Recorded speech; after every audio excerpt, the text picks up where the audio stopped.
Halo, selamat siang semua. Thank you for waiting and for joining Young Entrepreneurs Talk pada siang hari ini. And before we start, let me introduce myself. My name is James Antonius, and I'm the Startup Accelerator Lead here at Binus Startup Accelerator. Jadi, Binus Startup Accelerator adalah host untuk acara pada siang hari ini. Sebelum kita mulai, saya ingin menjelaskan sedikit tentang Binus Startup Accelerator. Jadi, mungkin banyak yang belum tahu ya tentang Binus Startup Accelerator. Jadi, Binus Startup Accelerator sendiri adalah customized program for young entrepreneurs and also student founders to foster them to make impact for the society while scaling up their businesses. Mungkin banyak yang berpikir, apa sih Binus Startup Accelerator, industri apa sih yang mereka kembangkan? Sebenarnya industri pretty agnostic. Tapi Binus sendiri currently interested in four industries, yaitu new applied technologies such as artificial intelligence, IoT, dan sebagainya. Lalu ada edutech or education technology, lalu ada agritech atau agricultural technology, dan juga health tech, yaitu health technology. Nah, sebenarnya tujuan dari Binus Startup Accelerator adalah untuk menjadi lifelong learning entrepreneurship ecosystem, untuk memajukan para young leaders, innovators, dan entrepreneurs to impact to the society while scaling up their businesses. Nah, untuk mencapai tujuan itu, kita mempunyai beberapa program. Nah, program ini pun tidak hanya untuk Binusian atau Binus students. Beberapa program kita terbuka untuk publik, seperti acara Young Entrepreneurs Talk pada sore hari ini. Selain Young Entrepreneurs Talk, kita juga ada community development yang merupakan WhatsApp group di mana para pesertanya dapat langsung sharing and get the insights from industry experts and leaders. Nah, selain itu kita juga ada namanya Bisa Expo, di mana kita membawa para startups kita untuk bertemu langsung dengan investor or corporates to get the real feedback from them. Dan yang terakhir, kita ada namanya Accelerator Program, yang merupakan 3 months Accelerator Program, di mana para pesertanya akan mendapatkan mentorship, training, and also all the helps that necessary to scale up their businesses. Nah, ini adalah beberapa program yang sudah kita lakukan in the past. Kita punya, tadi saya bilang, Accelerator Program itu sendiri, lalu kita ada yang Entrepreneurs Talk, seperti acara pada siang hari ini, lalu ada Alumni Connect, di mana kita tetap visit para alumni kita, dan kita menyediakan bantuan yang mereka butuhkan untuk memajukan bisnis mereka. Dan kita juga ada coffee chat and sharing session dengan para startup kita dan juga para alumni. Nah, untuk tahu lebih banyak tentang program dari Binus Startup Accelerator sendiri, follow langsung Instagram kita, @binus_startup_accelerator. Kalian juga akan mendapatkan tips and trick tentang entrepreneurship, highlights tentang event-event kita, dan juga banyak insight dari sana. Pada sore hari ini, kita juga berkolaborasi dengan Great Nusa, yang merupakan portal pembelajaran online yang bertujuan untuk membina dan memberdayakan bangsa Indonesia. Nah, Great Nusa sendiri sudah mempunyai lebih dari 1.000 video pembelajaran online. Jadi, kalian bisa cek langsung website Great Nusa di www.greatnusa.com setelah acara pada siang hari ini. Sekian sih dari saya. Jika kalian ada pertanyaan, kalian bisa langsung email ke startups@binus.edu atau langsung bisa DM atau direct message ke Instagram kita @binus_startup_accelerator. Nah, sebelum kita mulai acara yang Entrepreneurs Talk pada sore hari ini, kita ingin melakukan sedikit survei yang nantinya akan kita diskusikan pada siang hari ini. Kalian bisa langsung buka www.menti.com dan masukkan kode di bawah ini, atau bisa juga langsung scan QR code di bawah ini melalui handphone kalian. Nah, selagi kita menunggu kalian mengisi Menti ini, mari saya perkenalkan Sukma Putra yang merupakan moderator kita pada sore hari ini. Selamat siang, Mas Sukma. Selamat siang, James. Oke, terima kasih. Oke, so the floor is on me now. Yep. The floor is on me. Oke. Oke, baik. Terima kasih James dan seluruh tim dari Bisa dan juga Great Nusa.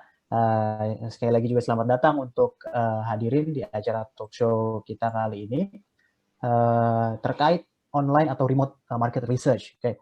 Nama saya Sukma Putra yang akan bertugas memandu acara talk show ini hingga selesai. Oke, langsung aja. Di hadapan kita juga udah ada expert kita. Oke. Beliau adalah Ibu Christine Manopo. Jadi beliau adalah Certified Business Management Strategist and International Leadership Facilitator. Okay. Beliau punya pengalaman lebih dari 20 tahun di bidang transformasi bisnis, human capital, business re-engineering, sampai ke training juga. Okay. Sampai saat ini, beliau udah nulis 12 buku tentang manajemen, leadership, and business. Dan selain di industri, beliau juga founder dari Yayasan Persada Bangun Bangsa.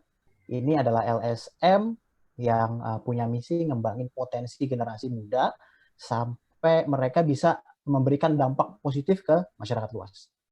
Oke, mungkin sebelum kita tanya lebih lanjut nih ke Ibu Christine, saya mau tahu deh kira-kira tentang LSM-nya dulu. Mungkin Ibu Christine boleh cerita sedikit tentang LSM-nya? Ya, Mas Sukma, terima kasih. Selamat siang semuanya, rekan-rekan semua, luar biasa. Kalau mengenai Yayasan Persada Bangun Bangsa, atau biasanya kalau partner kami, sponsor, donatur menyebutnya Persada Foundation, di mana yayasan ini sesungguhnya bergerak di bidang pendidikan. Jadi dari memberikan pembimbingan buat para guru-guru, gitu ya, terus kemudian membangun sekolah buat di daerah Indonesia Timur, jadi daerah tertinggal. Lalu juga kita sedang mendesain satu kurikulum yang memang bisa meningkatkan kapasitas atau potensi terbaik siswa-siswa gitu. Dan salah satu uji cobanya adalah kita ambil sekitar 10-20 orang yang dianggap paling jelek lah nilainya di sekolah, dan kita yakin bahwa sebenarnya semua orang itu pintar gitu. Cuman isunya adalah apakah mereka di-educate dengan benar, dengan tepat sesuai dengan masing-masing strength-nya. Gitu. Kurang lebih gitu, Mas Sukma. Oke, menarik banget ya. It's about how to give people a real education ya. Iya, right. Sangat-sangat menarik. Oke. Wow, itu sangat menurut saya adalah suatu hal yang sangat bisa dilakukan oleh teman-teman lainnya juga, khususnya untuk generasi muda lainnya, untuk saling membantu. Oke. Saya mau masuk ke topik nih, Bu Christine. Jadi, langsung nih kita nih ya. Oke. Jadi kan nggak bisa dipungkiri nih, market research sebenarnya dibutuhin banget nih buat pelaku bisnis. Mulai dari yang skalanya kecil sampai yang skalanya besar. Tujuannya kan udah pasti untuk ngumpulin data dan analisis informasi yang nantinya berguna buat bisnis mereka juga. Nah, selain itu, dengan market research yang tepat, pelaku bisnis juga nantinya akan mendapatkan hal penting lain seperti misalnya ya perilaku konsumen dan juga produk atau layanan apa yang mereka butuhin terkait tentang bisnis mereka juga. Nah, tapi di saat yang bersamaan juga nih, saat ini banyak juga mungkin teman-teman kita di sini yang nggak tahu bahwa market research sebenarnya bermanfaat bagi calon pebisnis yang mau mulai bisnisnya juga. Nah, hari ini kita akan bahas tentang strategi gimana cara melakukan market research, baik itu untuk pemula ataupun pebisnis yang sudah ngejalanin bisnisnya, dan juga sedikit tambahan nih, berhubung kita lagi ada di masa pandemi, ya kan, seringkali kan pandemi ini selalu jadi kambing hitam nih, atas kegagalan bisnis teman-teman kita nih. Jadi atau mungkin malah jadi sebaliknya ya. Maka kita mau dengar juga dari Ibu Christine gitu, beberapa tips gimana market research bisa dilakukan secara online dan tepat guna. Tapi sebelum kita mulai, mungkin udah ada hasilnya dari survei yang udah dibangun tadi sama James dan tim dari Bisa. Atau kita masih nunggu? Sebentar ya, kita masih nunggu. Oke, masih nunggu. Oke. Yes, oke. Mungkin sambilan nunggu, saya mau nanya sedikit pertanyaan yang light aja deh ke expert kita hari ini. Market research itu apa dan fungsinya apa sih? Market research itu apa gitu ya? Sebenarnya kalau mau cari definisinya silahkan cari di googling. Kalau orang-orang zaman sekarang kan gitu ya. Tapi di sini saya mungkin sebelum kita berbicara mengenai market research adalah hal pertama nih yang kita harus pahami lebih dulu ya, buat teman-teman yang mau berkecimpung di dunia bisnis atau mereka yang saat ini sedang kuliah di bidang bisnis whatever itu. Pertama adalah harus paham dulu the basic principle of doing business and create create or deliver a product to your customers. Itu dulu sebelum kita ngomongin market research. Nah, itu yang pertama. Terus kemudian yang kedua, biasanya saya mau ngajuin dan mungkin nanti boleh dilempar atau mungkin Mas Sukma bisa bantu saya untuk menjawab. Actually, what is our motivation in creating a business? Jadi apa sih motivasi kita pada saat kita mau membuat satu bisnis atau produk atau inovasi? Itu dulu gitu. Sebelum kita ngomongin soal market research. Kenapa? Karena ini adalah fondasi dasarnya. Sebelum kita ngomongin market research, validation, atau nanti prototyping gitu ya, kalau ngomongin startup gitu ya, dan apapun itu gitu, harus paham dulu basic foundation-nya gitu ya, prinsipalnya apa? Kenapa sih saya mau create satu bisnis? Supaya apa? Supaya bisnisnya sustain pada akhirnya. Nah, kalau Mas Sukma sendiri, sekarang saya lemparin nih pertanyaan. Misalnya dirimu mau, let's say you have an idea gitu ya untuk set up your own business. Atau mungkin teman-teman yang di sini bisa jawab juga, silakan di-unmute gitu ya. Actually, what is the motivation untuk create the business? Ada yang bilang, oh ya saya minat gitu ya. Ada yang bilang, because I meet some problems dan sebagainya gitu ya. Nah, itu dulu. Nah, silakan kalau mau ditanyain ke teman-teman boleh atau Mas Sukma yang menjawab. Boleh. Oke, saya tertarik nih sama pertanyaannya. Oke. Kalau Ibu Christine tanya, do I have a business? Yes, I do have it. Tapi pertanyaannya adalah motivasinya apa sih bangun bisnis? Gitu. Jujur, motivasi saya bangun bisnis adalah helping others. Oke. Helping others. So, yang mana ada bagian dari my good deeds as well, oke, niat baiknya juga, semoga dapat pahala gitu. Ya terakhir to get profit at the end. Tapi that's not the main destinations. Tujuan utama saya mungkin lebih ke helping others. Itu dari saya. It's very interesting. Nah itu kenapa saya ajukan pertanyaan itu. Let's say ini sambil kita nunggu hasil dari polling adalah, misalnya I would like to help people gitu ya, I would like to give something, idealism dan sebagainya, but we are not specific enough. Kita nggak benar-benar sangat spesifik gitu. Helping di mananya, mau bagian apa, mau kasih impact gitu ya. Nah, sebuah bisnis yang sustain adalah bisnis yang sangat spesifik, apalagi buat bisnis yang baru merintis gitu ya, startup. Sampai nanti kita ngomongin market gitu ya. Wah, kalau marketnya very wide, saya yakin deh within 5 years gitu, belum tentu masih ada tuh gitu. Karena banyak banget kan yang mesti di-grab. Itu fondasinya. Nah, ini udah ada nih jawabannya nih. Pernah dan belum pernah kayaknya sama ya? balance ya. Equal, okay. So we're still waiting for the result or gimana, Mas Sukma? Oke. Ini udah ada next slide-nya adalah bidang bisnis. Wow, macam-macam banget. Okay, very interesting. Ya, bisnisnya luar biasa sih, macam-macam. Okay. Very clear. Nice. Ya, meskipun tapi belum very specific actually. Benar, oke. Tapi nggak apa-apa. Nah, ini sambil berjalan gitu ya, kita ngomongin dulu nih soal si bisnisnya. Jadi tadi kalau kita ngomongin business principles-nya, what is the motivation in creating our business gitu ya, or a product atau apapun itu. Jadi perlu paham banget. Apalagi buat teman-teman semua masih muda, maunya banyak gitu ya. Pokoknya saya mau duluan gitu kan bisnis. Terus kemudian baru 6 months you face the challenge and then you give up. Kan? Ini ngomongin di luar market research. Oke. Maka kalau mau bikin bisnis benar-benar harus foundationnya. What is the idealism di situ? Terus nanti impact-nya apa? Your end goals-nya apa itu dulu. So you must have the basic mindset of doing business. Kalau saya sendiri, saya selalu put in my head gitu ya, put in my mind gitu. What's in it for that? Jadi yang saya pikirin gitu. Before we talking about the profits, the operational things dan sebagainya. What's in it for that? Artinya bisnis itu harus menjadi solusi. Dan solusinya akan jauh lebih excellent ketika solusinya sifatnya sustainable. Jadi kalau misalnya ada situasi atau seringkali orang bilang, oh we face some problems gitu ya. Tapi saya lebih suka menyebutnya situasi dibandingkan problems. Karena kalau problems ngomonginnya soal cuma solusi di situ. Tapi kalau situation kita akan lebih wide lagi. Dan biasanya kalau ngomongin problems kita punya barrier, oke?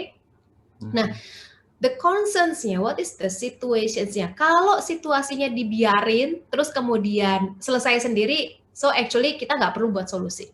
We don't need to create a startup company. We don't need to create a business apalah gitu ya yang berhubungan dengan bisnis. Kenapa? Karena itu udah selesai sendiri gitu, tanpa teman-teman buat sesuatu. Tapi kalau sesuatu yang sifatnya besar dan pokoknya dengan solusi yang kita berikan itu istilahnya impact-nya sangat besar terhadap society, maka that's a solution. So you answer the problems atau the situation saat itu. Gitu. Itu kalau ngomongin soal basic foundation of the business gitu ya, belum ngomongin market. Nah, sekarang sebenarnya market research itu apa sih? Mungkin kalau teman-teman berbicara UMKM, pokoknya baik, saya punya ide, saya suka makan, terus saya bikin usaha kuliner, atau saya suka fashion, saya langsung bikin usaha fashion.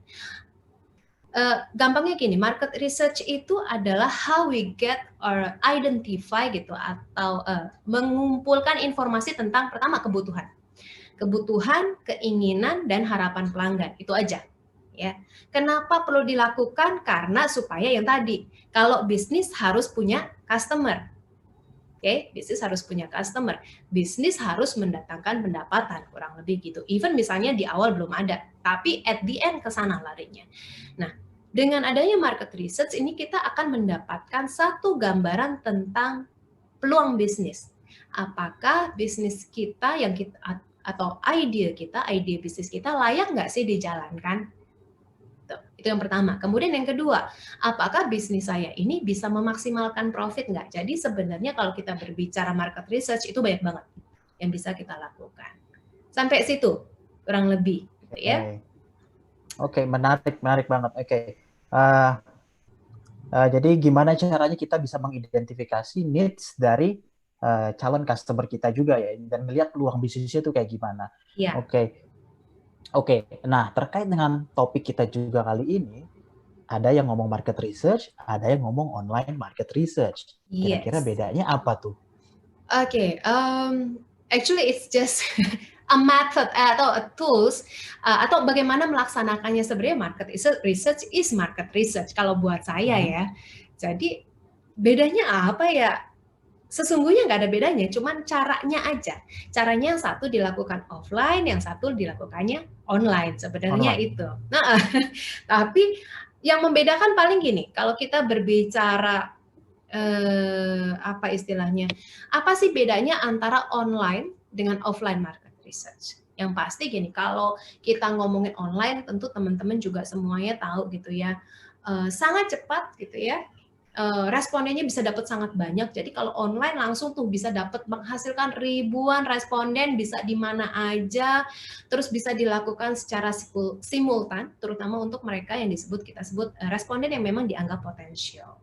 Itu yang pertama. Jadi saya ngomongin soal hasil dari market research-nya untuk yang online. Terus kemudian dengan adanya market research, bedanya nih kalau dengan yang offline adalah kalau offline itu ngomongin biayanya itu lumayan besar ketika kita mau melakukan market research yang sesungguhnya gitu ya. Nah, dengan adanya online maka kita bisa menurunkan biaya sekitar 25-40% dibandingkan dengan offline market research atau yang biasa yang konvensional. Lalu apalagi dengan online market research kita bisa sangat customize, bisa memilih very selected audience, kemudian bisa increasing the participant level untuk yang terkait dengan attractiveness-nya mereka dan agility-nya mereka. Nah, bedanya adalah yang juga nih mungkin kalau di kota besar gitu ya, yang memang teknologinya sudah maju, terus keterbatasan internet atau Wi-Fi gitu ya, itu gampang, berarti itu tidak menjadi isu. Tapi kalau di daerah itu akan menjadi isu. Gitu. Nah, ini yang menjadi sebenarnya istilahnya ini situasi yang baru adalah kalau mau melakukan online market research, gap-nya adalah di internet akses. Jadi kalau kita berbicara di Indonesia, belum semuanya loh seperti di Jakarta. Even di Jakarta aja kadang suka mati, bener nggak? Nah, agree. Nah, apalagi kalau di daerah. Jadi kalau kita misalnya produk tertentu di mana marketnya sangat luas, terus kita mau melakukan research-nya di banyak tempat gitu ya secara simultan, mungkin itu akan menjadi gap. Artinya harus diantisipasi situasi yang seperti itu. Nah, kemudian hal kedua yang perlu dipertimbangkan dari online market research adalah how we control the informants-nya, the subject-nya. Supaya jangan sampai nanti ternyata orang yang sama kita ambil lagi sebagai subjek gitu loh, sebagai audience, sebagai partisipan di dalam market research-nya. Lalu yang ketiga adalah yang harus dilihat bahwa not every product you can do by online untuk market research ya actually. Dan kemudian ini yang perlu diperhatikan. Kalau market research-nya online ya atau remote sifatnya, biasanya personal touch-nya lebih kurang dibandingkan kalau kita lakukan secara konvensional. Jadi ada beberapa business ideas atau produk, kalau saya menyarankannya lebih baik dilakukan konvensional gitu. Tapi kalau mau di-combine. Jadi untuk dapetin misalnya data primary, you can do it by online, but after that when you need the secondary information, lebih baik dilakukan secara konvensional. Karena hasilnya di situ akan jauh lebih personal dibandingkan yang online, yang remote market research gitu. Oke, menarik. Oke, sebelum kita lanjutkan, mungkin jika ada teman-teman yang mau bertanya, boleh ditulis dulu di chat box-nya. Oke, dalam beberapa waktu ke depan juga kita akan bisa membuka tanya jawab secara langsung. Jadi disiapkan dulu teman-teman pertanyaannya. Oke, boleh yang mulai dari yang paling mudah sampai yang paling sulit, expert kita pasti bisa jawab. Ya, Bu Christine ya. Semoga saya bisa jawab. Oke, lanjut nih pertanyaannya. Oke, jadi strategi yang perlu dilakukan dalam online market research kan tadi udah diomongin gitu ya. Nah, kalau aku mau tanya nih tentang pengalaman Ibu Christine menggunakan market research untuk bisnisnya sendiri, kira-kira mungkin bisa ngejelasin seperti apa dan kira-kira ada pernah mengalami kegagalan atau enggak? Mungkin bisa ngejelasin? Oke, so we do the remote market research or market research saja? Mungkin akan lebih menarik kalau kita ngomonginnya remote market research. Oke. So sebelum saya cerita mungkin ya tentang pengalaman saya gitu ya, karena saya lebih baik ngomongin dulu the strateginya. Tapi sebelum ngomongin strategi, sebenarnya teman-teman di sini paham nggak sih, tahu nggak sih, kira-kira kenapa sih market research perlu dilakukan? Kayaknya tadi saya belum singgung tuh. Ya, jadi itu dulu boleh ya masuk Maya sebelum saya masuk soal strategi gitu ya. Pertama adalah gini, kenapa kita harus lakukan market research? Pertama, dengan market research, you will understand your customer and their preferences. Itu sangat penting banget buat bisnis gitu ya. Lalu yang kedua adalah you can identify. Jadi bisa mengidentifikasi kesempatan untuk pertumbuhan dan mengembangkan profit Anda. Ya, kalau bisnisnya udah jalan. Jadi di situ juga akan lihat tuh, kira-kira kalau saya mau sasar target market tertentu ini atau ide bisnis tertentu ini, kira-kira bisnisnya bertumbuh nggak ya? Atau jangan-jangan saat ini bisnisnya lagi menurun atau mungkin juga bisnisnya stagnan. So you can find the information from the market research. Terus kemudian apalagi adanya economic shifting juga kita bisa potret dari market research tadi. Lalu apalagi yang keempat, kita bisa identifikasi siapa sih sebenarnya kompetitor kita di market. Yang kelima, buat bisnis ini penting banget ya. Sekarang nih bisnis banyak kewalahan gara-gara COVID. Kenapa? Karena nggak lakukan mitigasi risiko. So dengan market research setidaknya kita bisa mitigate the risk-nya. Lalu kemudian yang terakhir adalah you can test your idea. Bener nggak sih masyarakat atau the customers, potential customer itu memang benar-benar menginginkan produk Anda atau enggak? Itu dulu ya. Terus yang kemudian ini penting. So before doing the market research, supaya nanti kita nggak terjebak langsung lompat ke market research, bahwa you must create your business plan first. Jadi itu penting banget. Buat business plan, what is your product, what is your target market, what is the pricing dan sebagainya, harus punya lah gambaran itu. Kalau belum punya, mendingan mundur dulu, step back sebelum ngomongin market research. Oke, itu gambarannya. Jadi saya perlu sampaikan itu supaya nggak salah nih nanti kalau langsung kepada strategi. Nice, oke. Terus bagaimana kalau kita bicara strategi untuk melakukan remote market research? Nah, pertama adalah yang harus dipahami kembali apapun, termasuk kalau teman-teman yang saat ini masih kuliah ya, atau mungkin profesional, pertama harus punya goals-nya dulu. Jadi sebelum ngomongin strategi, what is the end goals-nya? Itu penting. Jadi pastikan punya end goals yang sangat spesifik yang ingin dicapai di market research. Lalu strategi apa aja yang bisa dipakai? So you can use any kind of tools gitu ya. Pertama kamu bisa pakai social media gitu, ngomongin strategi ya. Jadi grab the information from the social media. Caranya apa? Wah, kayaknya yang sekarang mahasiswa lebih jago kayaknya dari saya. Bisa pakai hashtag, bisa pakai Instagram search tools, bisa pakai influence sharing, itu toolsnya. Strategi yang pertama, gunakan sosial media.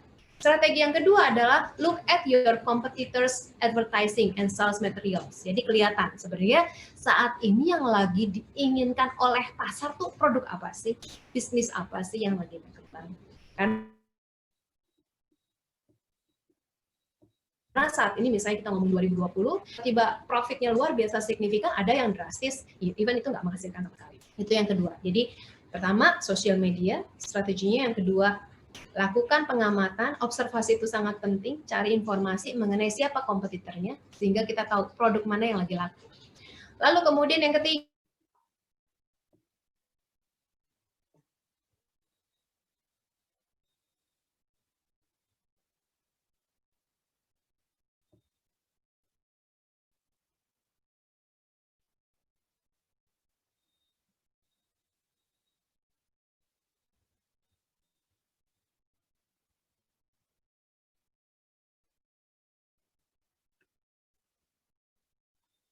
Oke, sepertinya ada masalah sedikit ya, Bapak, Ibu, dan teman-teman sekalian.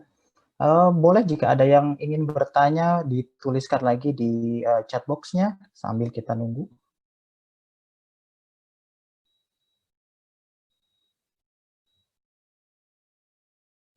Oke.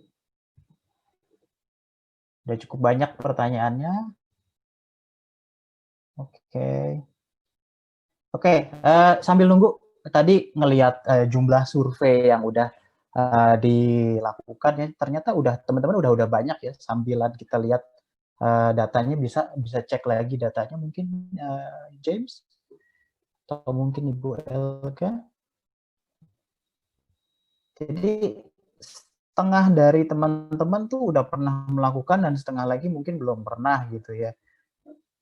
Kali ini yang kita bahas di sini adalah related to entrepreneur, karena saya yakin ini adalah mungkin memang tempatnya entrepreneur untuk cari informasi terkait gimana cara melakukan market research. Dan ini sangat menarik, ada sekitar 15 orang yang menyatakan pernah melakukan market research dan 16 orang belum pernah. Oke. Dan saya yakin yang sudah pernah sepertinya sudah punya usahanya sendiri.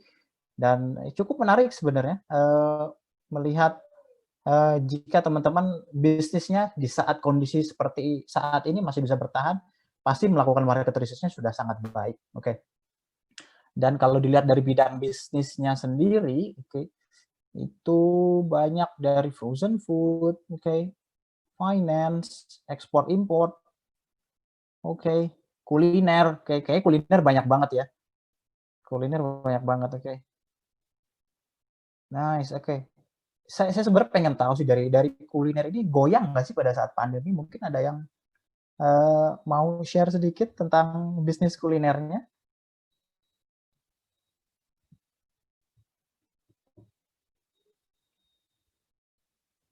Oke.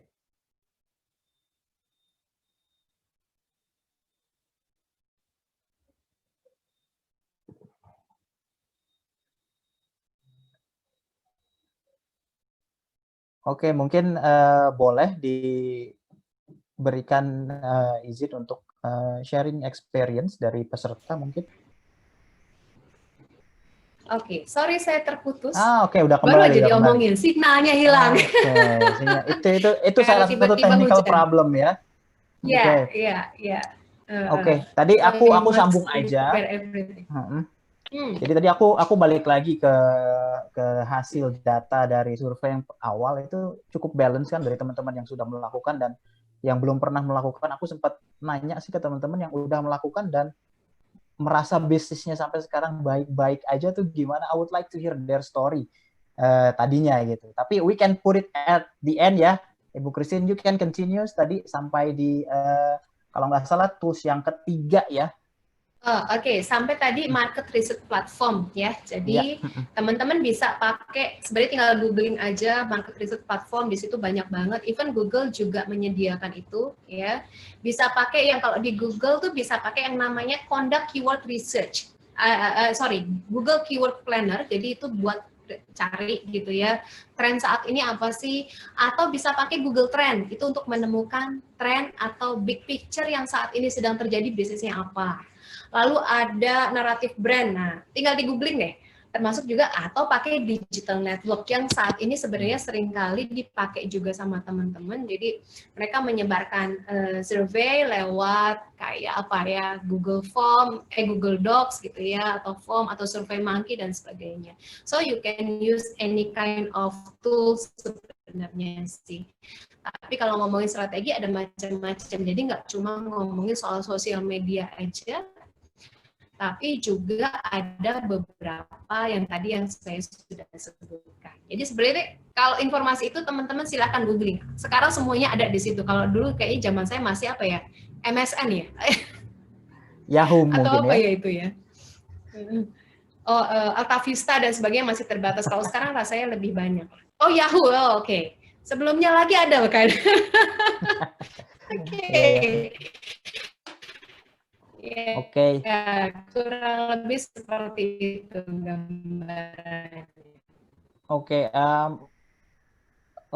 Apa kita mau langsung cek kira-kira di kolom komentar ada pertanyaan yang mungkin bisa kita jawab mungkin ya, Bu Christine. Oke.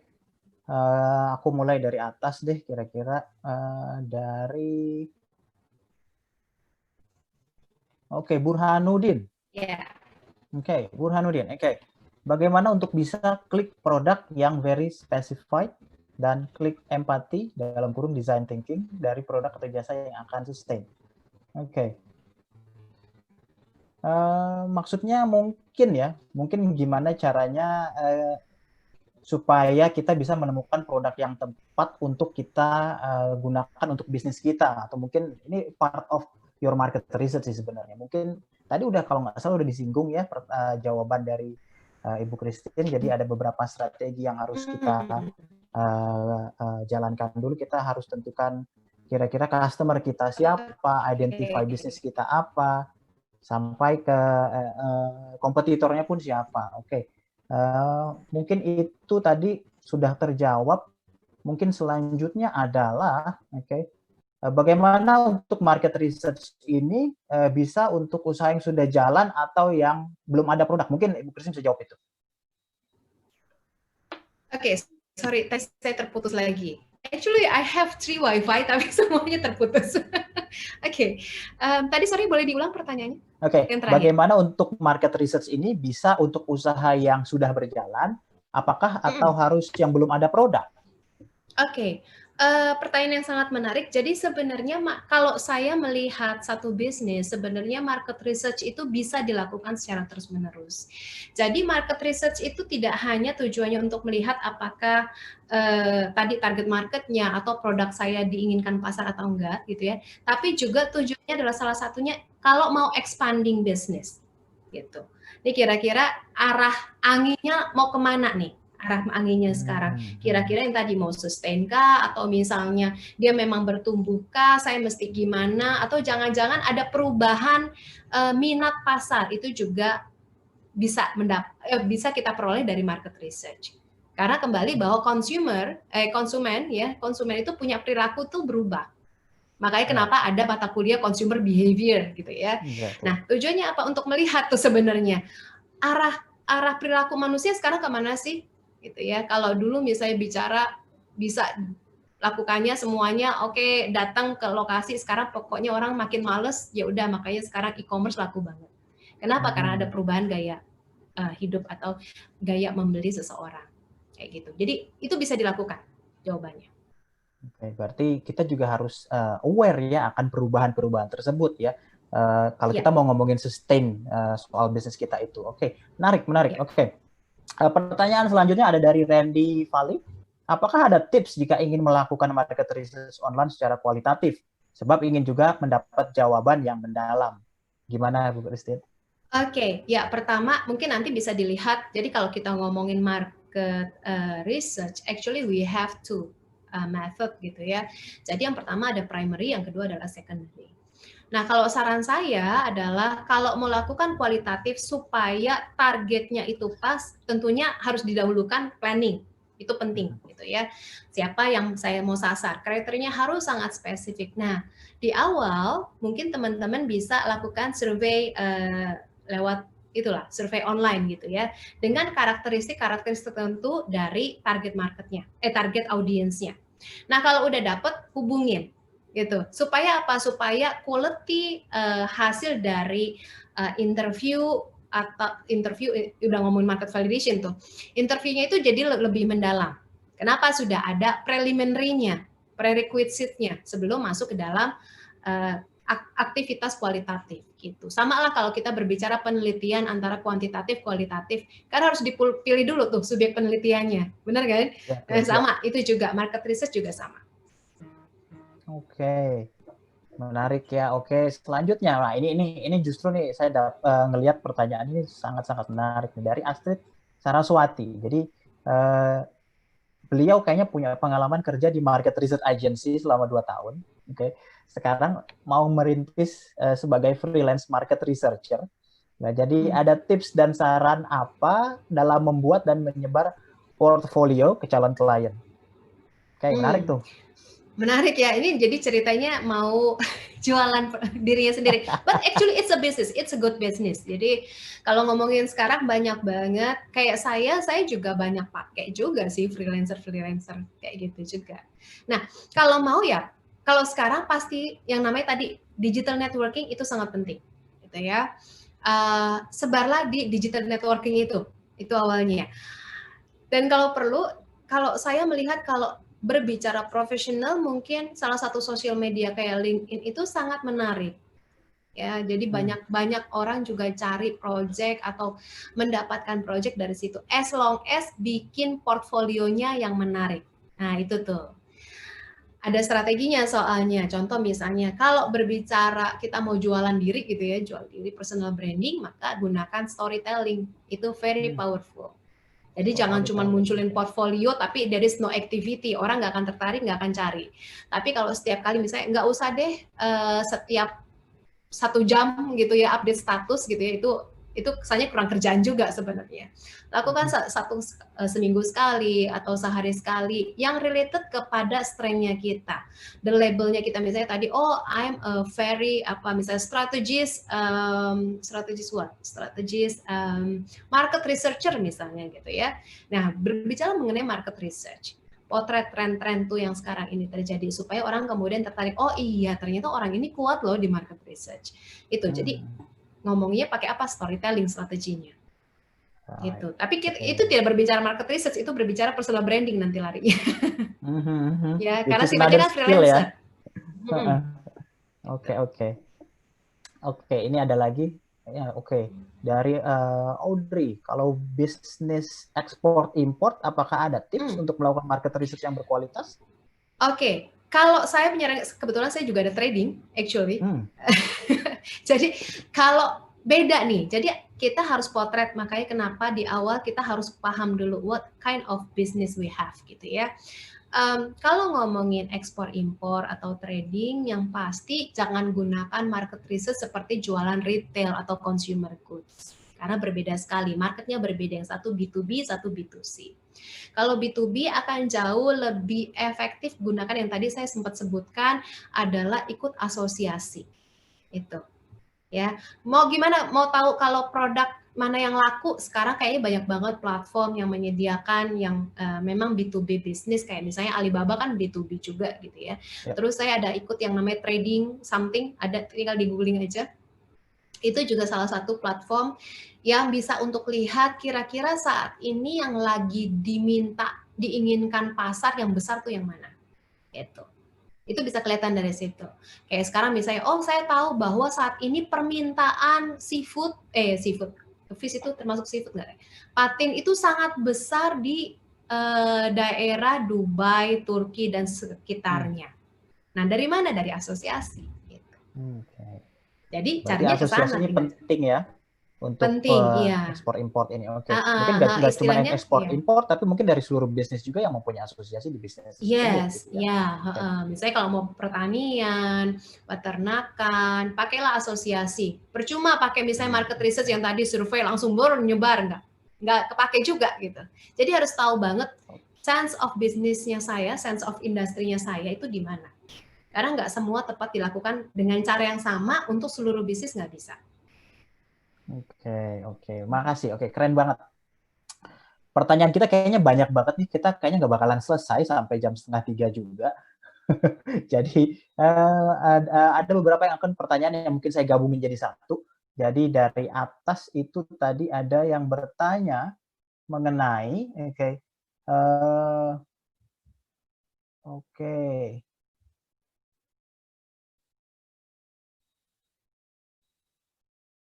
cukup banyak nih, banyak banget pertanyaannya. Dari Fadila, kayak gimana caranya nentuin jumlah calon konsumen dari market research yang kita buat? Lalu saya sambungin juga nih sama pertanyaannya Natasha. Kalau tadi kan disebutkan pakai Google Trend gitu ya, Ibu Christine, itu seberapa akurat sih gitu? Jangan-jangan Bu Christine-nya keluar lagi ya?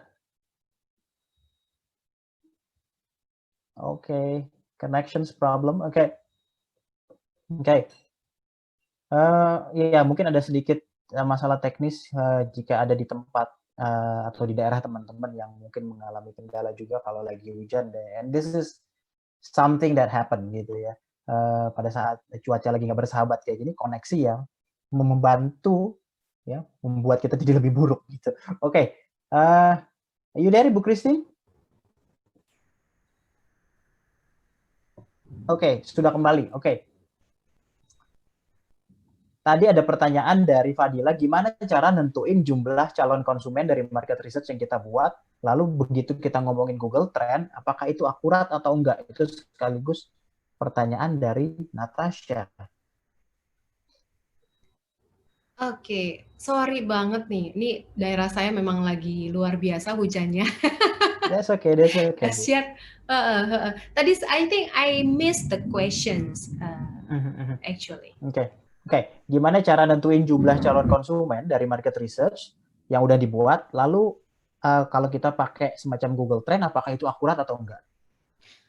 Pertama adalah gini, tentunya di awal, makanya penting mau melakukan apapun harus jelas planningnya, gitu ya.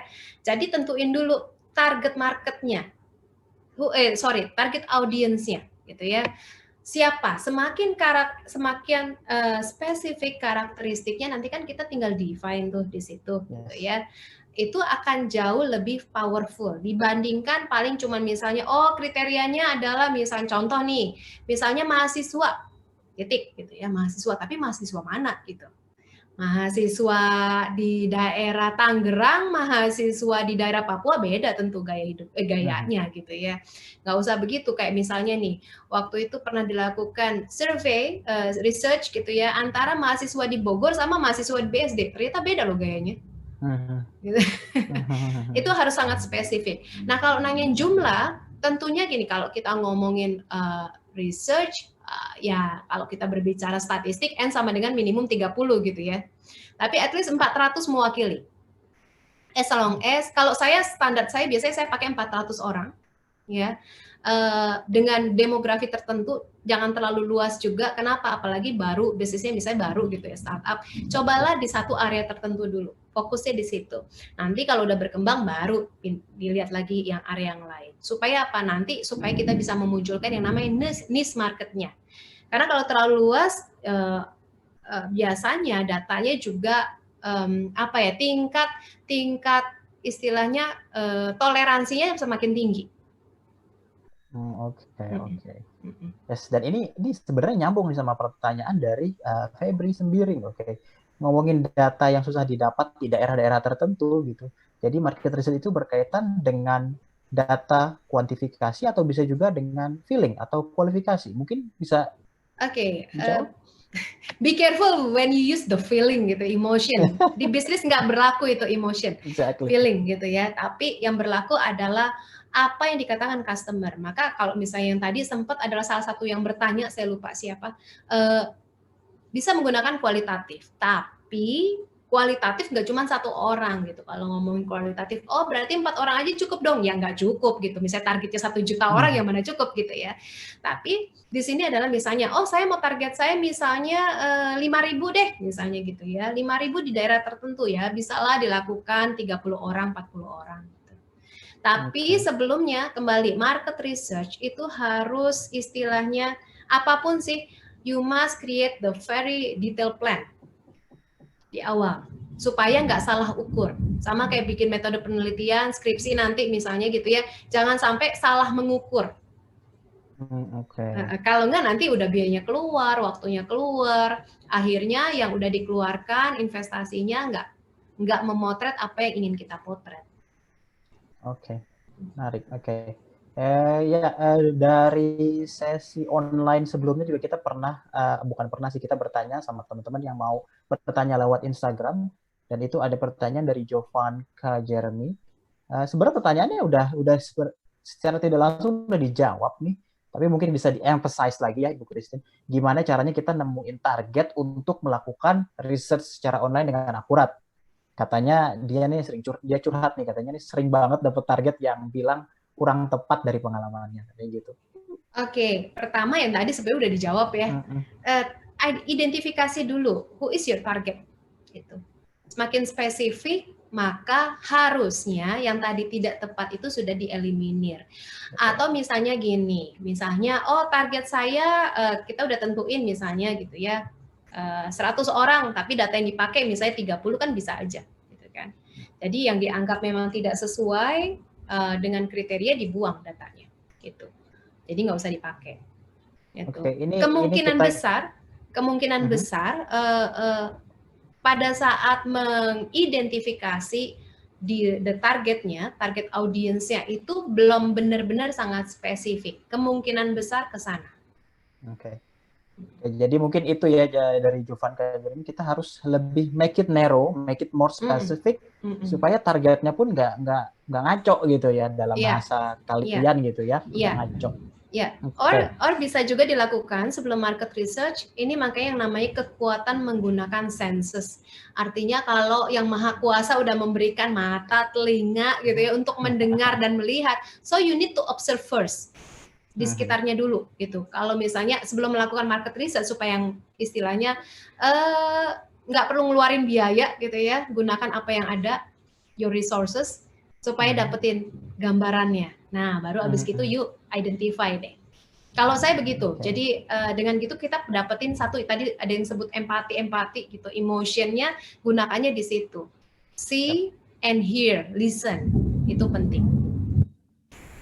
Mana sebenarnya seharusnya ini memang salah satu pre-activities yang harusnya dilakukan sebelum kita ke market research sih sebenarnya. Betul, ya betul. Oke, ada pertanyaan selanjutnya. Seberapa besar pengaruh market research terhadap rencana bisnis yang akan kita jalankan? Adakah kemungkinan bisnis gagal meskipun sudah melakukan market research? Ya, kalau ngomongin bisnis gagal apa enggak ada hubungannya sama market research.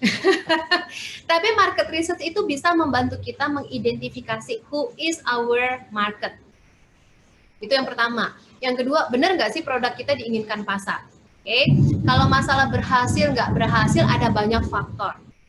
Ya, banyak faktor tuh, nggak cuma ngomongin market research. Perencanaannya harus sangat spesifik, punya roadmap strategi bisnis yang jelas, kemudian konsistensi menjalankan bisnis, lalu kejelian melihat peluang, membangun networking, banyak banget. Itu. Jadi kalau misalnya bisnisnya gagal, mungkin salah satunya tadi. Atau tidak sabar, pengen langsung kelihatan duitnya. Oke. Iya. Tapi memang kita nggak bisa pungkiri sih, memang banyak teman-teman yang mau mulai bisnis yang dilakukan awalnya adalah ngelihat bisnis apa sih yang sebenarnya saat ini lagi booming banget tanpa melakukan market research secara detail gitu, secara full gitu kan.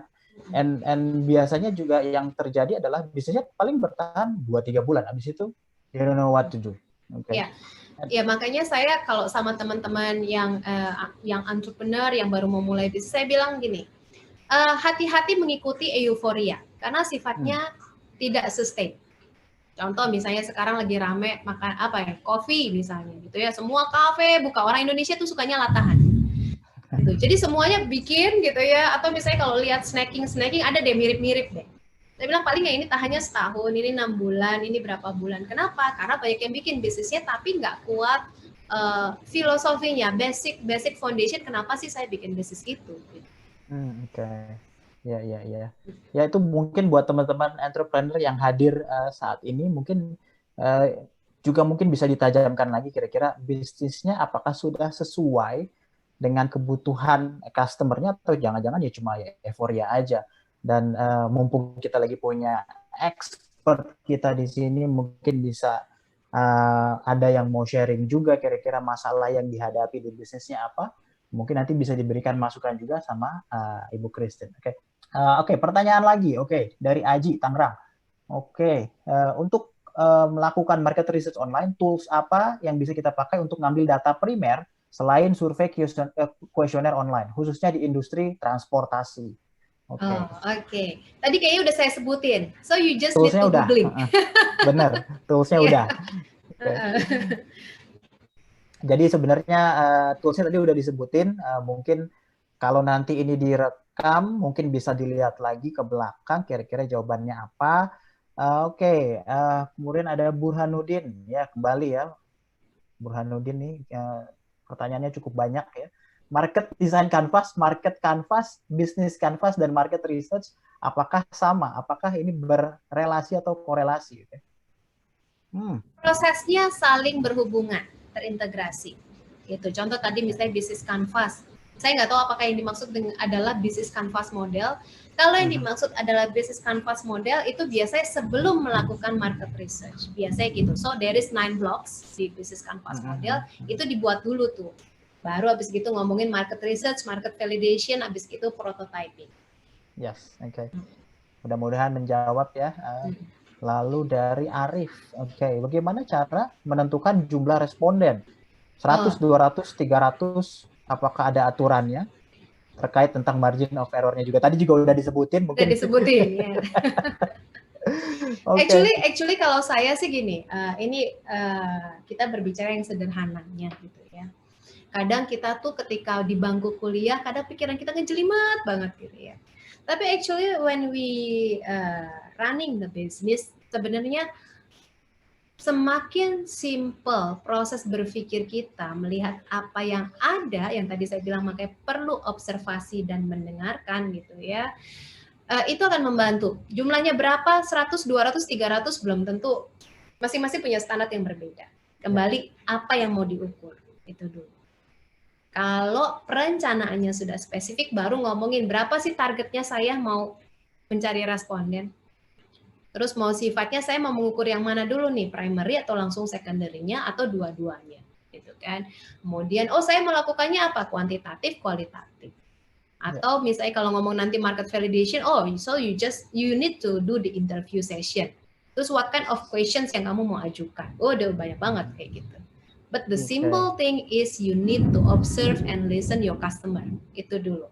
Supaya benar-benar bahwa produk yang kita ciptakan, bisnis yang kita ciptakan itu memang diinginkan oleh pasar. Actually, when people buy a product bukan karena mereka butuh sebenarnya di awal. Kalau kita ngomongin emosi, the feeling-nya, tapi karena mereka pengen gitu. Nah, nanti kalau udah terus-menerus baru ngomongin kebutuhan. Ya. Dan kebanyakan kita emang kayak gitu ya. Kadang-kadang kita tuh ngeliat kayaknya lucu nih, kayaknya keren nih, kayaknya nih beli gitu ya. It's not because you want it, not because you need it, because you want it gitu kan? Yeah, the desire to to control gitu kan, to have power sebenarnya gitu. Makanya orang cenderungannya punya masif gitu ya, buying yang masif karena itu. Oke, nice. Oke. Nah, ini masih sedikit berhubungan dengan pertanyaan sebelumnya dari Ivan. Gimana mendapatkan responden yang besar setelah menentukan target market yang spesifik, terutama untuk sebuah bisnis yang baru yang mungkin belum bisa menggunakan tools bantuan seperti SurveyMonkey. Mengingat data statistik untuk validasi adalah sekitar kurang lebih 400 orang. Oke, mungkin ketika mengajukan pertanyaan, you must be very specific what kind of business you're in. Jadi akan jauh lebih, istilahnya gini, saya agak-agak sangat hati-hati, jangan sampai informasi yang saya berikan itu menjerumuskan orang. Oh, terus kemudian digeneralisir. Padahal tidak berlaku seperti itu. So you must know very well, very specific what is the business, what is the product, karena nanti beda-beda. Ya. Itu sangat penting ya, benar. Karena tiap bisnis kita approach-nya juga beda sebenarnya. Iya. Bahkan dengan bisnis tertentu, customer-nya pun juga akan segmented juga. Jadi kita harus paham. Termasuk behavior-nya juga berbeda. Jadi produk tertentu punya behavior yang berbeda. How they respond terhadap satu produk atau idea. Oke. Next dari Michael. Seberapa seringkah kita melakukan market research agar bisnis kita selalu bisa diterima pasar? Nah, ini menarik nih. Seberapa sering? Pertanyaan saya, seberapa sering mau ekspansi? Actually, jangan sering-sering juga. Because apa? Karena kita mesti testing, benar nggak pasar kita gitu ya. Market research itu bisa dilakukan, you can do within 2 weeks, even sampai 6 months juga ada gitu kan.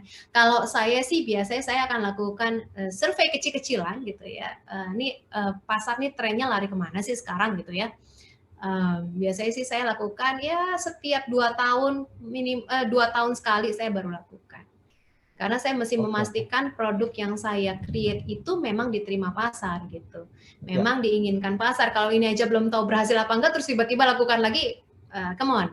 We need money for the research. Terus time juga, resources juga gitu. Mendingan fokus kepada bagaimana how we do the marketing things, sales things gitu ya.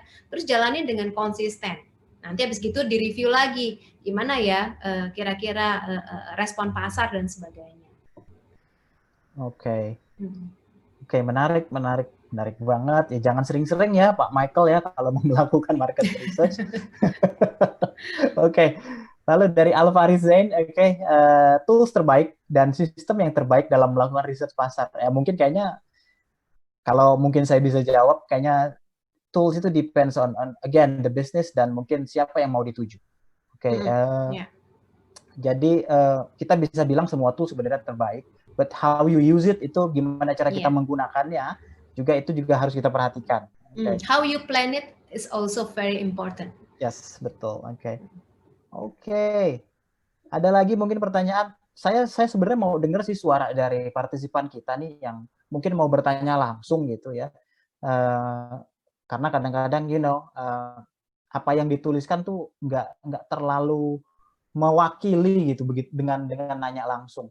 Kira-kira mungkin apakah bisa di-setting dari partisipan yang bisa langsung berbicara, mungkin dari James atau mungkin dari Elga? Ada yang mau tanya langsung nih, benar ada 2 orang. Boleh, silakan. Halo, boleh saya nanya? Ya, silakan.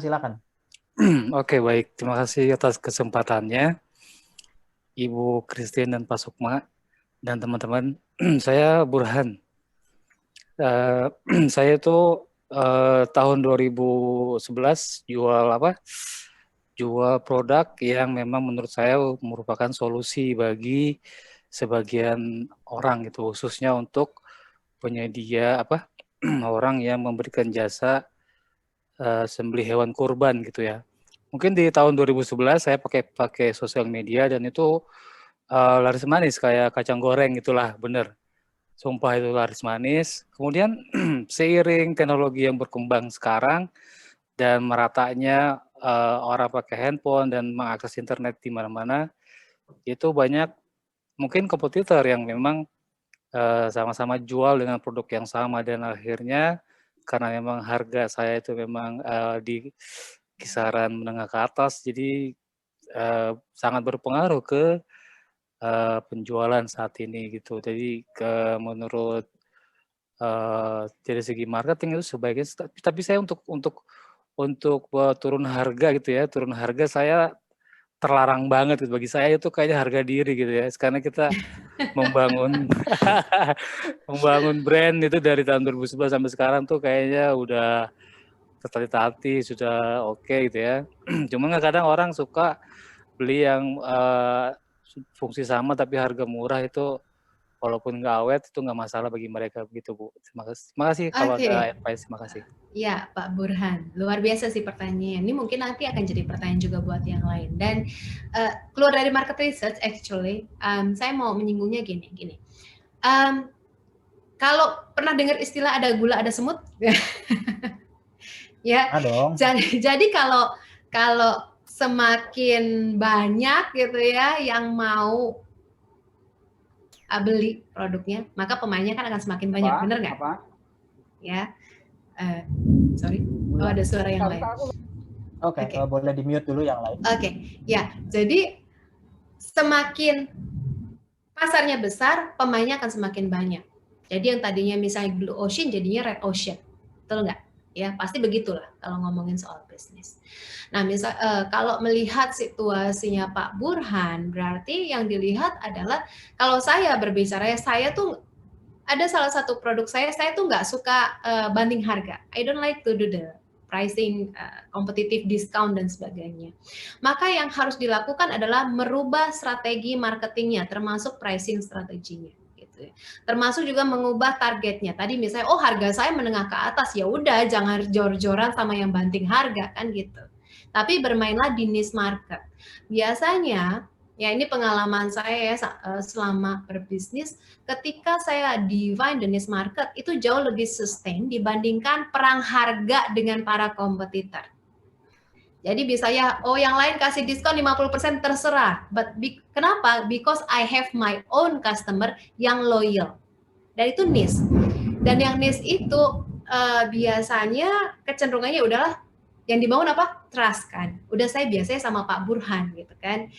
Maka saya ambilnya dari dia. Paling yang perlu dilakukan adalah saya suka bilang namanya bundling produk gitu ya. Apa sih benefit lain yang bisa diterima oleh customer sehingga punya value lebih dibandingkan dengan kompetitor yang lain. Jadi istilahnya beli mahal tapi rasanya ada satu benefit, misalnya privilege gitu kan. Kan manusia suka itu privilege. Belinya beli privilege gitu sebenarnya, bukan beli produknya. Nah, ketika itu dibangun, itu akan meningkatkan. At least gak usah perang harga, tapi you create your own market ya yang sangat niche, plus tambah satu benefit atau dua benefit yang nggak dimiliki oleh kompetitor kita dan customer kita mau membayar lebih mahal.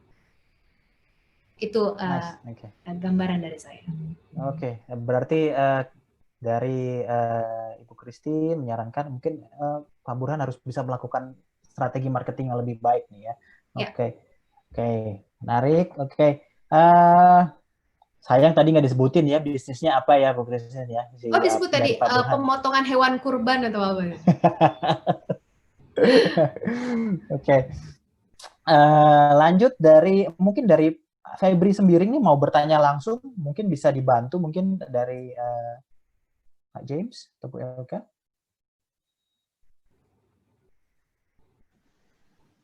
Ya, silakan Febri, bisa unmute.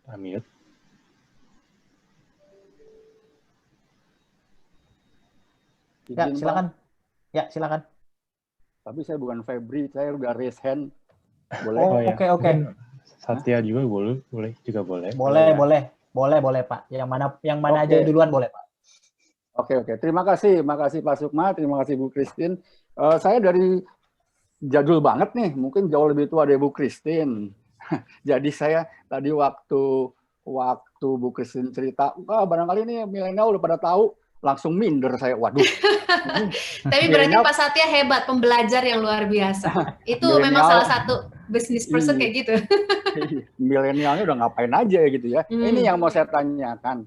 Saya pernah ngobrol-ngobrol sama orang Marketplace, Pak Iwan atau Pak Jeki kalau nggak salah. Nah, mereka sedang banyak buat training ngajarin mengenai etnografi, Bu. gitu. Ya since dari tadi nggak ada yang bicara netnografi, jadi saya ingin memakai itu, jadi juga ragu nih loh, kalau si milenial nggak pakai netnografi, bener nggak sih netnografi gitu Bu?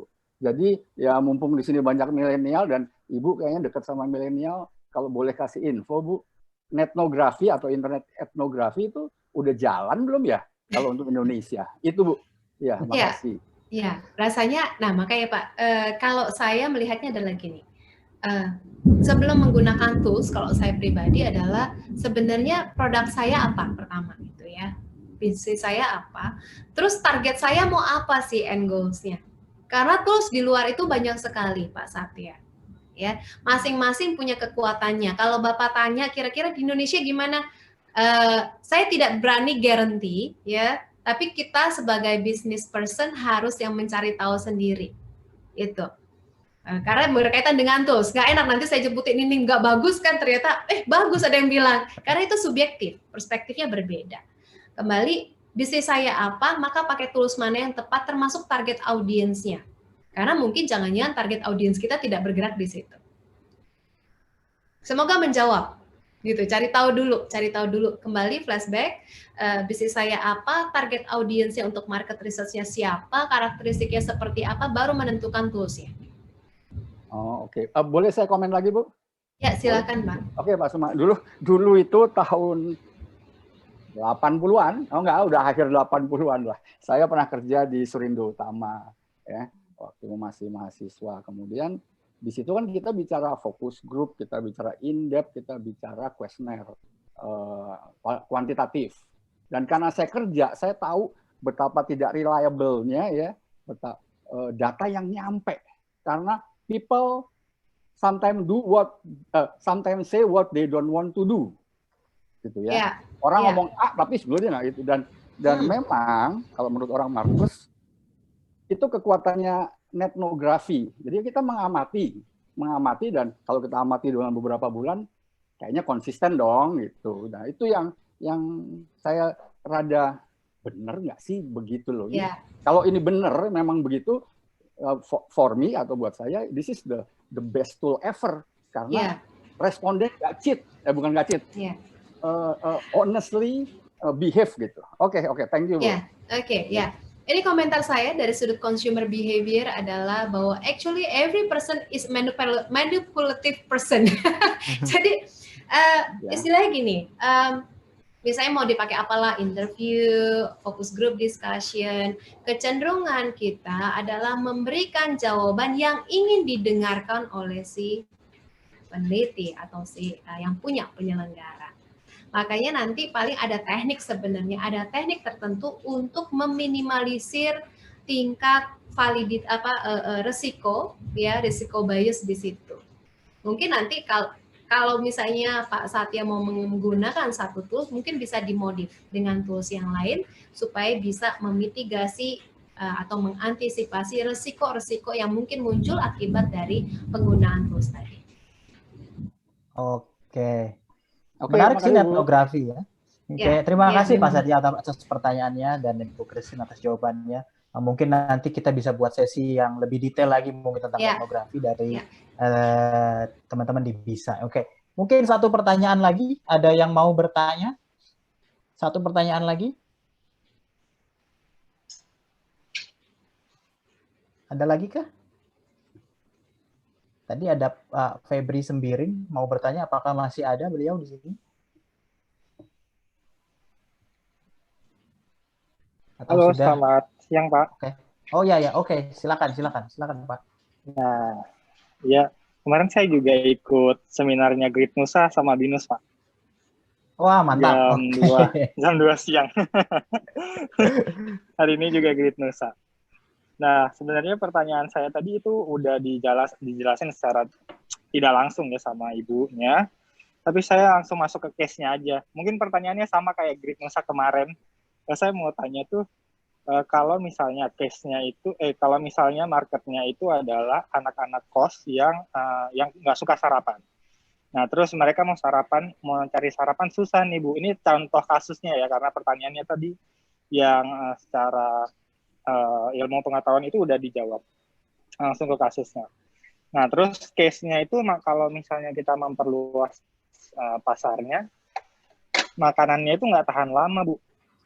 Nah, pertanyaannya adalah, nah bagaimana kita masuk ke dunia digital marketing sih sebenarnya pertanyaannya. Bagaimana kita masuk ke dunia digital marketing dan memperluas pasarnya, sedangkan kalau misalnya kita masuk ke dunia digital marketing, memperluas pasar, otomatis kita butuh distribusikan produk jual. Gitu. Itu tanggapan Ibu bagaimana ya? Bisa masuk pemasaran digital marketing. Oke, target pasarnya, customernya siapa Pak? Tadi mahasiswa ngekos yang nggak sarapan.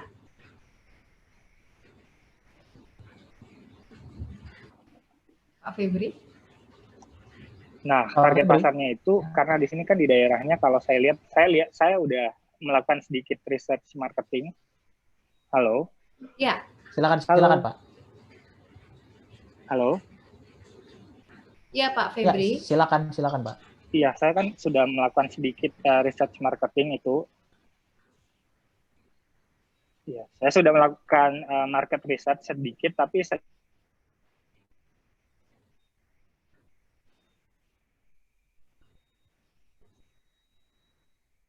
ya, sepertinya terputus ya. Iya, tadi mau memperluas pasar gitu ya. Ya, Pak Febri? Pak Febri mungkin bisa dituliskan juga di kolom chatnya. Jadi agak putus-putus Pak. Jadi kita bisa sambil diskusi sambil backup juga di kolom chatnya. Ya.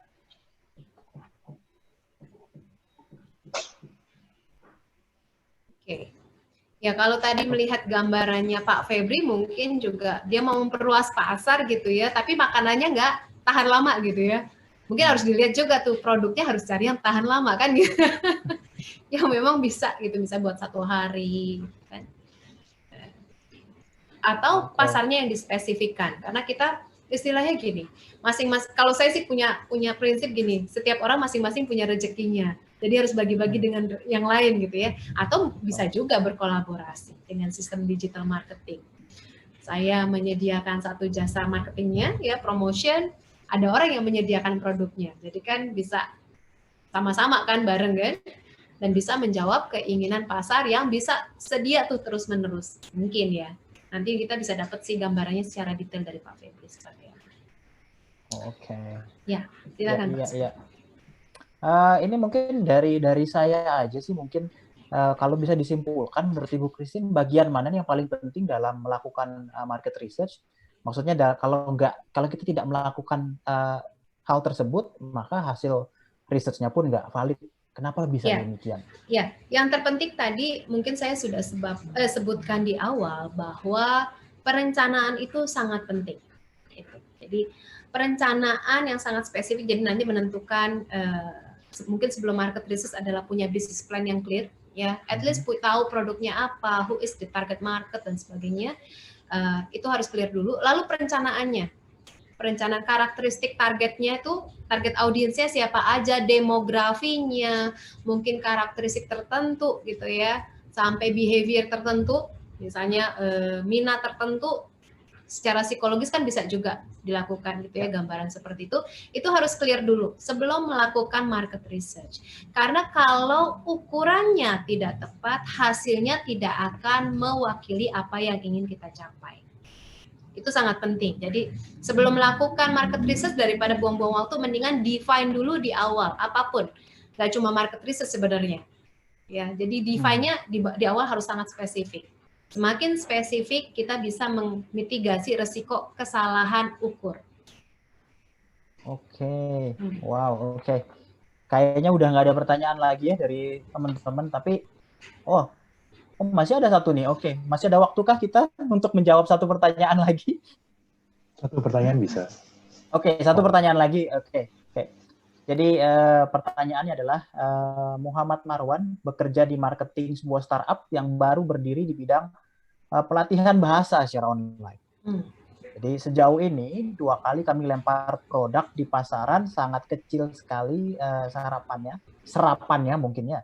Dalam market research, apa aja tool dan detail yang harus disiapkan. Jadi minta tolong dijabarkan secara teknis. Oke, panjang nih. Mungkin kalau itu nanti dijawabnya terpisah aja, itu udah berbeda soalnya ya, ngomongin soal marketing strategi. Jadi kadangkala bukan karena mungkin juga daerah atau demografi, targetnya terlalu luas. Jadi kalau di awal, apalagi kan ini umurnya baru 2 tahun ya, saya nggak tahu sih perusahaannya udah berapa lama. Tapi ketika satu produk baru diluncurkan, harus lakukan prototyping dulu kan gitu. Prototyping bisa 3 tahun, 5 tahun, bisa lama. Mungkin fasenya masih prototyping gitu. Nah, ketika melakukan aktivitas itu harus dilihat pasarnya seberapa besar yang mau digarap. Semakin besar nanti nggak kepotret serapannya, mendingan dispesifikasi dulu, di clustering dulu target demografinya di mana. Jadi baru 3 bulan katanya. Oke. Dianya ya masih muda sekali soalnya. Masih muda, benar. Masih muda. Jadi lebih baik semakin spesifik nanti akan jelas ukurannya. Karena kalau terlalu luas, biasanya hasilnya juga kurang memuaskan. Oke, terima kasih Ibu Christine. Kayaknya cukup ya sesi pertanyaan kita hari ini. Kayaknya kalau nanya kayaknya nggak bakal habis-habis dan tapi kita terbatas juga oleh waktu. Jadi mungkin jika ada yang mau ditanyakan lebih lanjut, nanti bisa di follow up oleh tim internal dari Bisa. Silakan aja mungkin tulis di kolom chatnya. Nanti kalau ada yang belum kita jawab, kita bisa follow up di Instagramnya di Bisa. Oke, sebelum kita tutup, saya mau kasih sedikit kesimpulan aja bahwa dari market research ini sebenarnya sangat bermanfaat ya buat kita semua, khususnya pegiat UMKM. Tapi harus diingat pula bahwa ada beberapa poin penting supaya kita supaya kita bisa melakukan market research dengan benar. Tapi tadi diantaranya ada tentang tools sama strategi yang udah dijelasin. Dan saya yang paling ingat ada basic foundation-nya dulu, kata Bu Christine. Oke, kalian tuh harus ingat, kita harus ingat tuh basic foundation-nya dulu sebelum kita melakukan market research ini. Oke, tadi dimulai dari targetnya seperti apa, customer kita seperti apa, sampai kompetitor pun harus kita identified dengan jelas. Oke, terima kasih Bu Christine atas sesi sharing knowledge-nya. Oke, semoga bisa jadi inspirasi bagi kita semua. Jadi nggak lupa juga terima kasih untuk partisipan yang sudah hadir hari ini. Jadi terima kasih juga semuanya. Saat ini saya akan kembalikan acara ini ke host Pak James. Silakan. Terima kasih untuk Bu Christine dan juga Pak Sukma. Ditunggu lagi di acara YT berikutnya. Thank you.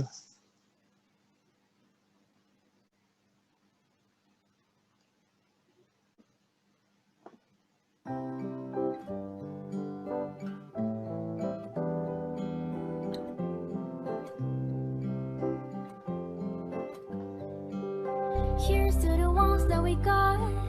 Cheers to the wish you were here, but you're not. Cause the drinks bring back all the memories of everything we've been through. Toast to the ones here today. Toast to the ones that we lost on the way. Cause the drinks bring back all the memories. And the memories bring back you. There's a time that I remember when I didn't know no pain. When I believed in forever and everything would stay the same. Now my heart feel like December when somebody say your name. Cause I can reach out to call you, but I know I will one day. Yeah. Everybody hurts sometimes, everybody hurts someday. Yeah. But everything gonna be alright. Gonna raise a glass and say, yeah. Here's to the ones that we got. Cheers to the wish you were here, but you're not. Cause the drinks bring back all the memories of everything we've been through. Toast to the ones here today. Toast to the ones that we lost on the way. Cause the drinks bring back all the memories. And the memories bring back you. Memories bring